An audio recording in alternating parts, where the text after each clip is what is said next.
Hi guys, అందరికీ నమస్కారం. నేను స్టేజ్ మీద పాడిన పాట ఇప్పుడు ఎంతో వైరల్ అవుతుంది, ఇంకెక్కువనే అవుతుంది. ఆ పాట నచ్చి ఎంజాయ్ చేసి వైబ్ అవుతున్న వాళ్ళందరికీ నైస్, హ్యాపీ, ఎంజాయ్ పండుగ. బట్ నచ్చని వాళ్ళకి I'm sincerely telling I'm not at all sorry. Because మీ మనోభావాలు ఇప్పుడు హర్ట్ అయినాయేమో, నాది ఎప్పుడో హర్ట్ అయినాయి.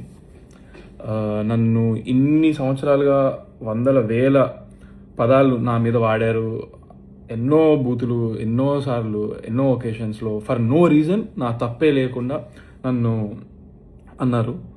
సో అప్పుడు ఏమైంది, మీ సమాజంలో వాడాల్సిన మాటలు, బూతులు, అమ్మో ఏమైపోయింది అప్పుడు. ఇప్పుడు రెండు పదాలు మీరు, అది కూడా మీరు నా పైన వాడిన వాటిలోంచి నేను 2 తీసుకొని, which are not even that big to be honest చెప్పాలంటే. నా జోలికి వస్తే పగిలిపోద్దిరా అంటున్నాడు అంతే.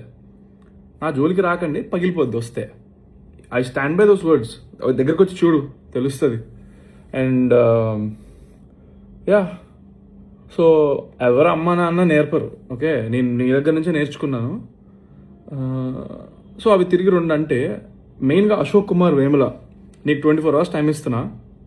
నువ్వు గనక నాకు 24 hours అపాలజీ నీ నుంచి రాలేదనుకో, దీన్ని నేను ఎక్కడ ఎస్కలేట్ చేయాలి, ఎంత చేయాలో నేను అసలు ఇంతవరకు నా లైఫ్లో నేను ఒక మీమర్ కానీ, ట్రోలర్ కానీ, లేకపోతే నా మీద వాడిన వర్డ్స్ కానీ ఎప్పుడు కూడా నేను రియాక్ట్ అవ్వలేదు. అంటే బాధ ఎక్స్ప్రెస్ చేయలేదు, ఎక్కడ ఏ సింపతి కోరుకోలేదు, లేకపోతే కంప్లైంట్ అనేది కానీ, రచ్చ కానీ ఏం చేయలేదు. ఎందుకంటే ఎవరు ఏమన్నా సరే నన్నే అన్నారు, నేను లైట్ తీసుకున్నాను. I took it as all as criticism.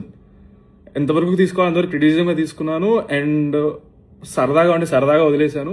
కానీ దిస్ పర్సన్, నువ్వు మా ఇంట్లో మహిళలను అన్నావు, మా నాన్నగారిని అన్నావు, నాతో వర్క్ చేసిన వాళ్ళు అన్నావు, నేను దేవుళ్ళగా భావించే ప్రొడ్యూసర్లు అన్నావు, అండ్ ఆ రోజు వచ్చిన గెస్టులను అన్నావు, అందరినీ అన్నావు. చాలా నీచంగా, చండాలంగా, అసభ్యకరమైన మాటలు వాడి అన్నావు.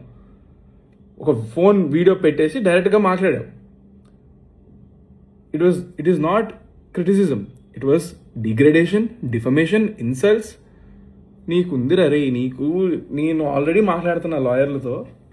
ఫస్ట్ టైం సీరియస్ తీసుకొని నేను ప్రాపర్ వేలో వెళ్తాను. నీలాగా నేను ఫోన్ ఉంది కదా అని పొద్దున్న లేచేసి ఇట్లా పెట్టేసి మాట్లాడేసి చండాలం చేయడం కాదు. బుర్రు ఉంటే ప్రాపర్గా, కన్స్ట్రక్టివ్గా, ప్రోగ్రెసివ్ వేలో వెళ్ళాలి. నీకు నిజంగా నీ మనోభావాలు హట్టే, ఇది ఒక సమాజం నువ్వు ఒక లీడర్గా ఫీల్ అయ్యి ఏదో స్టాండ్ తీసుకుందాం అనుకుంటే, తీసుకునేది ఏదో సరిగ్గా తీసుకో, అర్థమవుతుందా?